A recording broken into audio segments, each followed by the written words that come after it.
বৈঠক? আমরা গীতাঞ্জলি উৎসব এবছর করছি। আগামীকাল 25, 26, 27 এই 3 দিন এই উৎসব হবে এবং আমাদের সেখানে যেমন আমাদের যে কার্নিভাল হয়েছিল সেই কার্নিভালের প্রাইজগুলো আমরা দিইনি।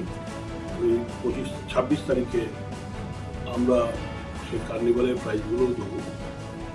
তার সঙ্গে আমাদের 27 তারিখে যে আমাদের গীতাঞ্জলি উৎসবের কমিটি যে আছে সেই উৎসব কমিটি থেকে আমরা জিৎ গাঙ্গুলিকেও সম্মানিত করব এবং সেই দিন 27 তারিখে ওনারও সম্মানিত উনি হবেন। তার সঙ্গে সঙ্গে কিছুটাও মানুষকে বোলপুর শহরের যে 22টা ওয়ার্ড সেই 22টা ওয়ার্ডের মানুষকেও সম্মানিত করবেন। তার সঙ্গে সঙ্গে আমাদের গীতাঞ্জলি উৎসব কমিটি একটা করা হয়েছে। সেই কমিটির চেয়ারম্যান করা হয়েছে গৌতম ঘোষকে, চিত্র পরিচালক গৌতম ঘোষ। আজকে ওনার থাকার কথা ছিল, কিন্তু একটা বিশেষ কারণে উনি বোম্বে চলে যান। সেই জন্য আজকে এই সম্মেলনটাই, সাংবাদিক সম্মেলনটাই গৌতম ঘোষেরই করার কথা ছিল। তাই যাই হোক, উনি একটা শুভেচ্ছা পাঠিয়েছে। কালকে সেটা আমরা মানুষের সামনে তুলে ধরব এবং আমাদের অমর্ত্য সেনও একটা শুভেচ্ছা, এই উৎসবের কমিটিকে একটা শুভেচ্ছা বার্তা পাঠিয়েছে। সেটাও আমরা কালকে মানুষের সামনে তুলে ধরব, যে শুভেচ্ছা বার্তাটা। তো এইভাবে একটা সার্বিকভাবে আমরা তার সঙ্গে সঙ্গে কালকেও শান্তিনিকেতন সম্মানিত করছি আমাদের মাননীয় মুখ্যমন্ত্রীকে। সেটা উনি যেহেতু এই প্রোগ্রামটা আমাদের অনেকদিন আগেই ঠিক হয়েছিল শিডিউলটা, এবং ওনারও শিডিউল ইংল্যান্ড যাবার একটা শিডিউল হয়ে গেছিলো, তাই উনি ইন্দ্রনীল সেনকে দায়িত্ব দিয়েছেন। ওনার হয়ে ইন্দ্রনীল সেন উনি কাল আসছেন এবং এই সম্মানিত যেটা আমরা করব সেটা ইন্দ্রনীল সেনের হাতেই আমরা তুলে দেবো, একটা মানপত্র আমরা তুলে দেবো। তাই এইভাবেই কেন দিচ্ছি ওনাকে, যে ওনাকে দিচ্ছি এই জন্যে যে বিশ্বভারতী যে হেরিটেজ, এবার নানাজন নানা কথা বলছে, কিন্তু আসল কাজটা যে মাননীয় মুখ্যমন্ত্রী করেছেন সেইটা মানুষের সামনে আসছে না। তাই আমরা ভেবে দিয়েছি, বিশ্বভারতীর অনেক বিশিষ্ট মানুষ তারাও আমাদের সাজেশন দিয়েছেন যে মমতা ব্যানার্জি মাননীয় মুখ্যমন্ত্রী যে কাজগুলো করছেন সেগুলো মানুষের সামনে যাতে আসে।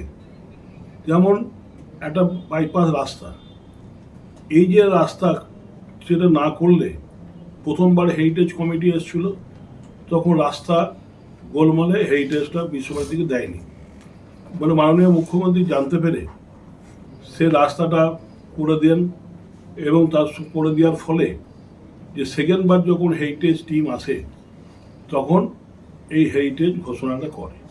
তো এই বাইপাস রাস্তাগুলো মাননীয় মুখ্যমন্ত্রী করেছেন এবং তার রিং রোড যেটাকে বলি আমরা, তার সঙ্গে সঙ্গে যে অমর্ত্য সেনের কে নিয়ে যেভাবে ওনাকে অপমান করা হয়েছে, বিশ্ব বরণ্যের মানুষ ওনাকে অপমান করা হয়েছে, সেই সময় মাননীয় মুখ্যমন্ত্রী মমতা ব্যানার্জি ওনার পাশে দাঁড়িয়ে ওনাকে যে সঠিক যে তথ্য সেটা মানুষের সামনে তুলে ধরেছে।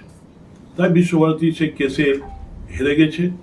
তো এই যে ছোট ছোট কাজগুলো উনি করেন, কিন্তু এটা মানুষের সামনে আসে না। তাই আমরা ঠিক করেছি, এবং বিশ্বভারতীর কিছু বিশিষ্ট মানুষ তারাও আমাদের বারবার বলেছেন যে একটা কিছু করুন, কেন ওনার যে কাজ, যে ফোকাস সেটা মানুষের সামনে আসুক। তাই আমরা সবাই মিলে সিদ্ধান্ত নিয়ে আমরা শান্তিনিকেতন কমিটির এই উৎসব যেটা করেছি সেইটাতে ওনাকে একটা সম্মানীয় মানপত্র আমরা তুলে দেবো। সেটা উনি যেহেতু আসতে পারছেন না, ইন্দ্রনীল সেনের হাতে ওনাকে বলেছে, আমাকেও বলেছে যে ইন্দ্রনীল সেনকে পাঠাচ্ছি। আমিও বলেছিলাম তাহলে ইন্দ্রনীল সেনকে পাঠান।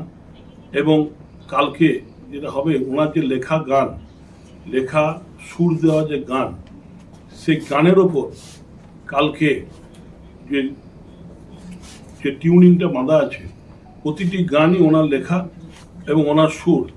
সেখানে ইন্দ্রনীল সেন যেমন গাইবে, শ্রী রাধা উনিও গাইবেন, রূপঙ্কর বাগচি উনিও গাইবেন, সব ওনার লেখা, ওনার সুর দেওয়ার গান।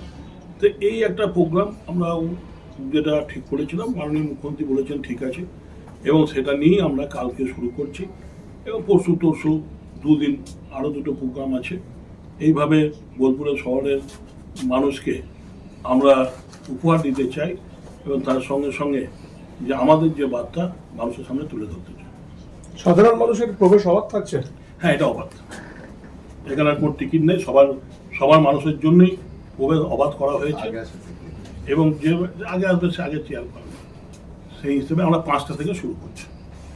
অমর্ত্য সেন কি শুভেচ্ছা বার্তা পাঠিয়েছেন বা সেটা কি কালকে আমরা সব মিলিয়ে কতজন তারকা, মানে সঙ্গীত জগতের যারা আসছে সব মিলিয়ে কতজন? দেখুন, কালকে 4 জন আসবে, পরশু থাকবে, তারপরের দিন ওই আমাদের জিৎ গাঙ্গুলি আসছে, সবশেষ মানে 27 তারিখ। 27